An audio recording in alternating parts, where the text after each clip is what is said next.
What's up, guys? This week we talk about that amazing open training session event that Atlanta United put on, and we review the disappointing result in Charleston. But all that and more coming up.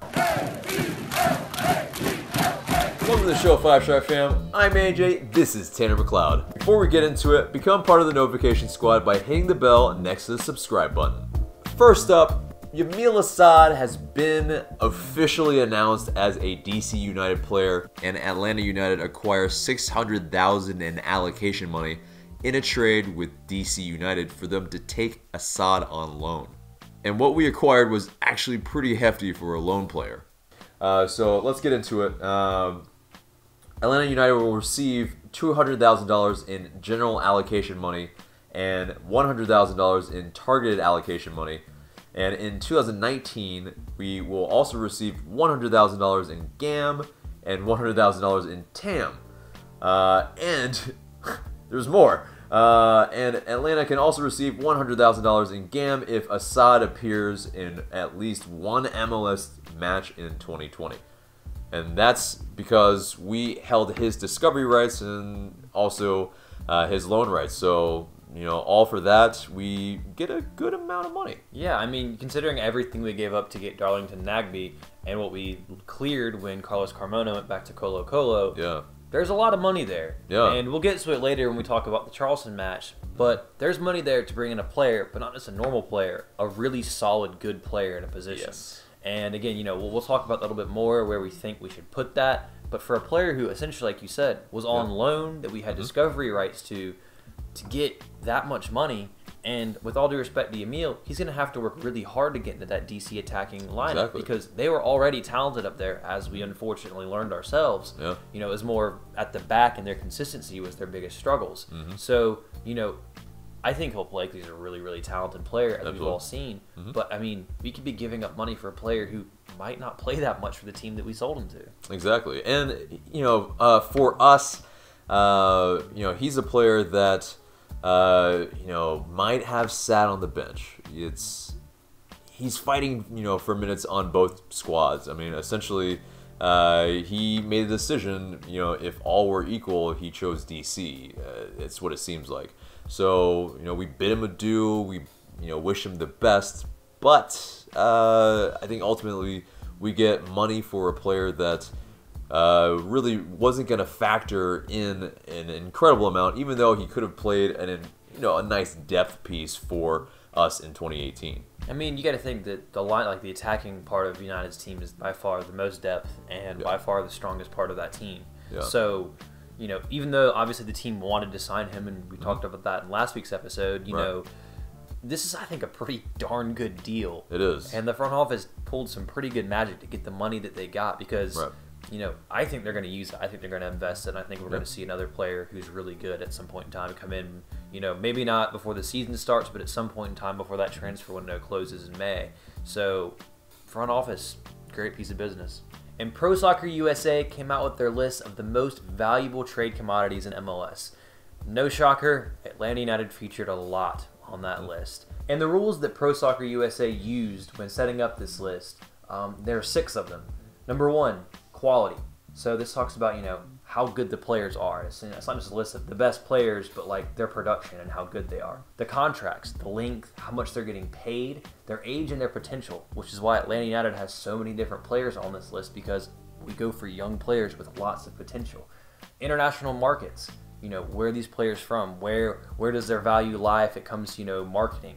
You know, a lot of these players are South American, so there's a lot of interest in those players, especially in their home countries and if they play for their national teams. And then star power, which, let's be honest, United's got that. We had Andrew Carlton, 75, which is not bad considering he's 17 and a homegrown player. Had Julian Gressel at 65, another good young player. And then the top 30 is where Atlanta United really starts to shine. Darlington Nagbe at 29, Tito at 16, LGP, which kind of shocked me he was this high at 15, shows you how good he is. I'm not shocked. Yeah. And then the top 3, this is not really shocking. Number 3, Aaron Joseph Martinez. Number 2, some guy who's decent named Sebastian Javinko. But at number 1, our man, Miguel Almiron. And that is not shocking in the slightest when you look at his profile and how his star is continually going on the rise. Exactly. And, for us, we bought him for $8 million or whereabouts, and he's been linked with transfer fees of upwards of $20 million.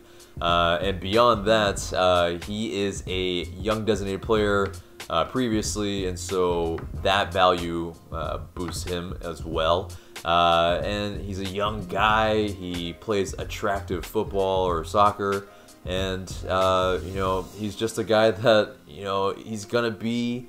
When he's sold, a hot commodity. I mean, hot commodity. Like, if he has a good season, especially with the lineup that United has, and with the players around him, and the more they play, the better they'll get.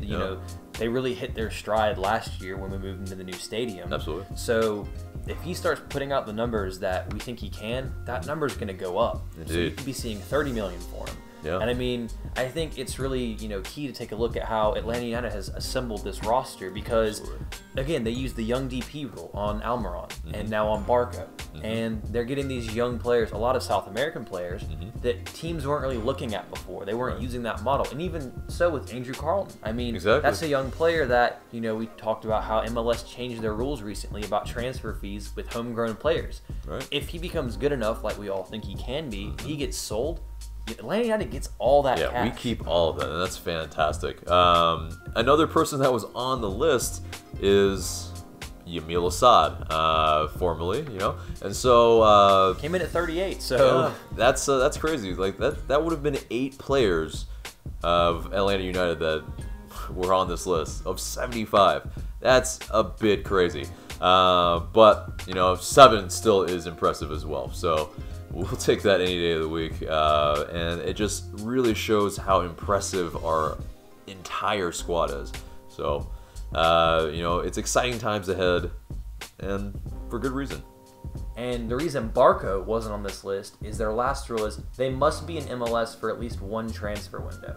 So, Barco, Rossi, Vela, or even possibly Zlatan if he moves, the reason they're not there is because they haven't been in the league long enough yet.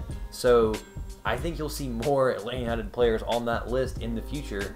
And we know Ezequiel Barco, if he plays the way that everyone thinks he can, he's going to be on that list and probably topping it once and if Mickey leaves. And on last Thursday the 15th, Atlanta United put on one hell of an event. Over 2,000 Atlanta United founding members went out to the training ground in Marietta, and Atlanta United announced officially Ezequiel Barco, and they finally rolled out those King Peach kits that we've all seen for the last 2 months on the internet. And by all intents and purposes, from everyone who was there, it was just a fantastic event, and United did everything in the classiest way possible. Absolutely, yeah. From Uncle Arthur coming out and speaking to the crowd, announcing the kit in such just a grandiose way. The players came out in the tunnel. There was a hype video. They all came up in the middle of the pitch and lined up, and everybody was able to take pictures, and it was just a lot of pomp and circumstance, and really a top class event. And it was also my birthday, and what a birthday it was. It was just fantastic, and I also got to meet some of you, and that was very awesome. You guys came up, and it was just such a pleasure. So really love to see you guys out there again, and if you see us out on the street or at a game, really just don't hesitate to say hi, because we'd love to talk to you. Yeah, come by and do the fan cams, because we do, guys. We talked about it last week. This is a fan channel. It's all about involvement. We want you guys to be as much a part of it as you can. So it really is awesome when everyone comes and talks to us and is like, we're all fans, and so we're the ones that sit here and talk, but you guys have a voice as well. We just want to make sure that you guys have that voice heard. And moving on to the King Peach kits themselves, love it or hate it, they were revealed. It's an all-white attire, with a little hint of that peach. And it seems pretty, meshy in the back as well, especially the authentic ones. You have to, if you're a female or if you're a dude really as well, wear an undershirt or something, because you will see completely, the goods in the back.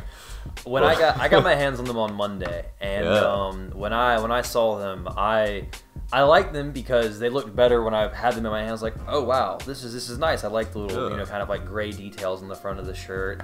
It was nicer, than I really thought it would be. But then I turned it around. I was like, this thing's it's really light for players. I imagine it's probably awesome. Also, probably showing off all their tattoos they have on their back or whatnot during the match, or the the GPS system, the heart monitor and everything that they wear. But like, wear what you're gonna be wearing an undershirt, like white. Just go to Walmart, pick up some white V-necks and put those on the back, because even the replicas are pretty easy to see through as well. I mean, it's not like the normal ones. There's like, all right, it's red, or the gray ones even where it's like you can't see through them. It's a shirt. These are like, oh no.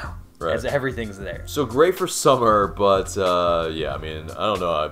When winter comes, oh boy, it's gonna be strange. The long sleeve don't help either. Yeah, I like them though. I think they're nice. I mean, we joked a couple weeks ago about like the Las Vegas Lights kits. I mean, those were dreadful. Yeah. It's definitely not the worst kit I've ever seen. Yeah. Honestly, I like the colors better than the gray one. Yeah. But it does have its flaws. Yeah. Some people outside of Atlanta United sphere, they actually are praising it. They're saying how clean it looks, how classy it is. So us within our little bubble, we see there's it's a very divisive thing. It's there's some negativity. There's people that love it and defend it. But one thing we can definitely agree on is that the marketing campaign and that hype video, spot on. Yeah, not to mention, aside from that, really, again, like that's one of the best produced videos for a kit reveal I've seen. I mean, that was 2 Chainz makes an appearance. It's, I mean, but then they turn around and they do this awesome scavenger hunt event, and the peach boxes that they gave to the winners, the 17 winners who got an authentic kit for free. There's this awesome crate that it came in that says King Peach and Atlanta United and everything. And honestly, when the people were coming by to pick them up, they're talking to me and they're saying, "We like the crate more than the shirt. We're gonna use this. This is awesome. We had no idea we were getting this really cool thing." Exactly. And it's like it's just an amazing marketing thing that Atlanta United did to get the fans involved, get them about the city, and then turn around and give them something for free to show them their commitment, which is just amazing. And it's just like, good job. I mean, genuinely, like Atlanta United, that is just awesome fan engagement. And as fans of a club, it makes us feel wanted and part of everything. And I think we're really lucky to have a club that cares that much about its interactions. And in our odds and ends, Carlos Bocanegra has withdrawn his name after previously being linked with the US GM role. I'm absolutely okay with that, because he needs to stay, because he's doing a fantastic job. Yeah. And then Atlanta United has acquired $50,000 in general allocation money from New York Red Bulls for Alejandro Romero Gamara. It was a discovery player. We just traded away his rights, but it's just, $50,000 more that United can put towards another good player. And Atlanta United's U17s played New England Revolution's Academy and beat them in a deja vu score of 7-0. With Dietzen Vixamar, he scored 4 goals and had 2 assists. Yeah. My God. New England just catching L's in very, very funny ways to Atlanta United on every single level. And more Academy news, Laurent Kissadou, the player that pulled off that really fantastic piece of skill in the training session that left everyone going, wow. He got signed to Atlanta United too, along with 2 more Academy players, and I know I cannot wait to see what he can do for that team, because I think some more skills like that, he'll find himself in a first-team shirt playing at Mercedes-Benz before too long. And in other news, Joseph Martinez wasn't exactly too happy, according to AJC, with his MLS Media Day Valentine's Day photo. He had this comment to say. Essentially, he said next time, if he's going to take a photo like that, he's not going to be in clothes. Yeah, Is he just trying to one-up himself? He's like, fine, if it's going to be bad, I'm just going to make it as bad as possible. Joke's on you guys. Still, it's hilarious. I mean, I think he might have been kind of annoying, but it's going to be a good laugh, and everyone in the locker room is going to just give him some banter over it. And honestly, if anything, it shows us as fans that a player we love has a great sense of humor. Exactly. And some more kind of sad news. Brittany Arnold will not be returning as our sideline commentator this year. We wish her nothing but the best going forward, and I know we all had a great time interacting with her, and she was fantastic. Always getting the best out of players, in those post-match interviews, and she's a personality that I think we'll all miss. Yeah, she was not afraid to engage with the fans, and I think that's something that the fans will miss. And we also found out on the Thursday training session that Kevin Egan will return into the TV broadcast booth. And so he'll be calling games for us, and for me, I am super ecstatic because he had one of the most iconic calls with the Paraguayan Peach Miggy Almiron call. So yeah, it's something that I loved, and I hope to hear more. Yeah, he's got a way with words, and that's what you want from a commentator. So hopefully when we watch those away games, he'll have some great commentary on it. Mostly some more peach goals from the King Peaches. And of course, we played our second preseason match of 2018, and it was against our kind of nemesis at this point, Columbus Crew. We took the 3-1 loss. Just a kind of flurry of defensive mistakes. Not the best showing, but I think it's something that we can shore up. And we have to, have this caveat that, yes, this is preseason. This is our second preseason match. Our first preseason match was against a side that it was their first game ever. On essentially a wet cow pasture. Exactly. So, the conditions haven't been exactly kind. So this is something we need to really temper our expectations, or maybe some of you anger towards the team. So yeah, I mean, let's talk about something that we saw from them, especially with 4 players from the projected starting lineup out, and also 3 of them in the back line. Our defensive shape is just kind of all out of whack in the moment. Yeah, I mean, like you said, it's a preseason match. I'm not going to put too much stock into it. I mean, a lot of times, even big teams can beat other teams in the preseason. I mean, heck, a few years ago, Manchester United beat Real Madrid. Real Madrid won the Champions League. So Manchester United won absolutely nothing that season. So, I mean, it's just, it's neither here nor there. It's about building fitness more than anything else, and for maybe working on that chemistry between players. Where you figure out, oh, well, he times his run like this. Right. And, there were some misplaced balls here and there. The passes just off. They weren't there yet. They weren't as incisive as they were, during the season. And that's going to happen. I mean, again, we're missing players that are normal starters.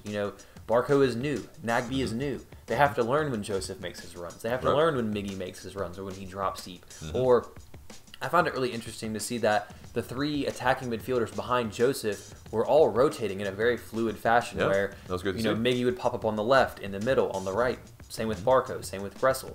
That takes work to do, and to do it effectively, so you're not popping up in the same positions and leaving space that could be occupied. Right. If that happens effectively, which takes a lot of work, that is going to be incredibly difficult to stop for defenses. And not to mention, Tito didn't even play, and we haven't even seen him yet. And we know what he can bring, because goodness knows if he somehow finds his way to the left and gets it on his right foot, good luck, everybody else. Absolutely. And, that combo play that we're expecting with Franco Escobar on the right as well, we haven't seen that yet because both of them haven't been in. So, we're missing an entire wing on our pitch. So, the expectations of, how we've already played with these 2 matches, yeah, it's just, let's just relax. Yeah. I mean, I think, people might think, the lack of goal scoring could be frustrating. That'll come. If anything, my slight concerns would be, defensively they haven't looked great. But I mean, you have to think that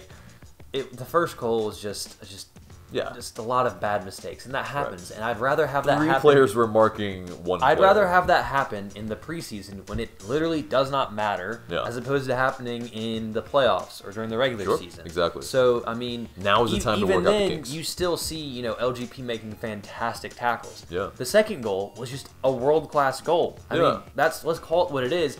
I mean, yes, he had space and he wasn't picked up, and they hit us quick on the break. But to have the skill, the creativity, and the mind to pick out that shot from that distance, that's incredible. That's a fantastic goal. And then the third goal is an own goal, which is just, it's a crap goal. It happens. I mean, it's unlucky. Another one of those where it's just like, get that out now. So, yeah, they were 3-0 down. It looks bad, but it's like, that team is not the full-strength team. And Columbus was pretty much close to their full-strength team. So it's going to happen, and it's frustrating, but you can't put too much stock into it. If they go out against Houston and they start looking like that, then I'll be concerned. Yeah, exactly. And we have to take in account that, Columbus Crew also played very well. They have a way of playing us in a sense where they are one of the best teams at playing out of pressure. So yeah, it's something that, you know, if we're still trying to get our bearings and they're already kind of you know, a little bit our nemesis. It's, you know, this game. Yeah, I think with them though, they have a very clear style of how they want to play. Yeah. United play a very open, fluid attacking style, which takes work to get to the level that it wants to be at. Yeah. Columbus, if you go back and watch the match, and I rewatched it again, you know, this morning, Columbus was having all their players behind the ball every single time United got the possession. So, and they were very compact. You saw their defensive lines. They kept everyone in and around the 18, and it's really hard to break a team down like that. That's why we struggled in the playoff game. You know, and I think that when you have players like Barco and Nagby start playing together more, they're the type of players that can beat, you know, someone in a one-on-one. Right. And, you know, you don't just rely on Miggy or Joseph. You have all these players that they can beat someone one-on-one, and all you need is that little piece of magic, and you've opened them up. And with teams like Columbus, is getting that first goal. If you get that first goal against a team like Columbus, they are not in their comfort zone because they now have to go attack you to get that goal. When they do that, then they open up, and that plays into Atlanta United's hands. And so a lot of teams are going to play like that this year, so we should really, you know, kind of brace ourselves for teams parking the bus and being compact and trying to do that. Mind you, that's a tough thing to do, to be that disciplined defensively, and they do it really well, which is why they went to the conference finals and, you know, well, semifinals at least, and played really well. So, you know, they're a good team. And it's something also we need defensive reinforcements. And if Jeff Lorenowitz is our #1 projected defensive midfielder, and he's our main depth as a center back, I am very, very worried, as I mentioned in our player ratings video. Yeah, it's really, really thin that one guy is both your starter and your first backup at, you know, 2 really key positions. Yeah. I think that those are the 2 positions that Atlanta United seriously need to take that Assad and Carmona money and go find someone. Either a, you know, really, really good player for one of those positions, and, you know, that enables Lair to play that depth role, or sign 2 solid players for that. Because, I mean, you got to think that, you know, LGP is only on 225, 250 a year. It's find someone else of his ilk, you know, with that, you know, tenacity. I mean, there's got to be players out there, you know, that I trust our front office to find those players that can play that role. And they would be bench options, but yeah. I mean, you could afford to pay a starter. I mean, not saying that that's something that you want to do, maybe not upset team chemistry, but you lost a starter in Carmona. You lost one. So he was a key part of our team. So I think that, you know, you could go out and buy a starter, and also, you know, it could be homegrown. We could look to our academy. Exactly. Yeah, we could be looking to Chris Goslin. We could be looking to our draftee Oliver Shannon. If those guys step up and emerge as first team options, I feel like that could also work. But either way, we need to figure it out fairly soon so that, you know, the fans and I think pundits alike, they are less worried about that type of thing. So yeah, I mean, I'd rather get it sorted out now than find ourselves just extremely thin and lacking options once the business end of the season comes around. Exactly, because we all know Tata, once he finds his 11, he doesn't sticks with it, and he sticks them, and that's the people who play. Yeah, and we'll have our match preview shows for Charleston Battery for Minnesota United, so make sure to check them out later this week. And that finally takes us into our question of the day. And in our question this week is, what do you think is more important to strengthen right now? Center back or defensive midfield? Either one's a great question, and get down in the comments and hit us up on Twitter and let us know what you think. And even if you have ideas of who you maybe would like to see in, who maybe we've been linked to before, or who you think's available, because, you know, I think that's something that we're all interested in. I think it's a great topic of discussion, especially with what we saw yesterday. Absolutely. So that does it. That's it for us today. Remember to like, share, and subscribe. And for Tanner McLeod, I'm AJ. Thank you guys so much for watching.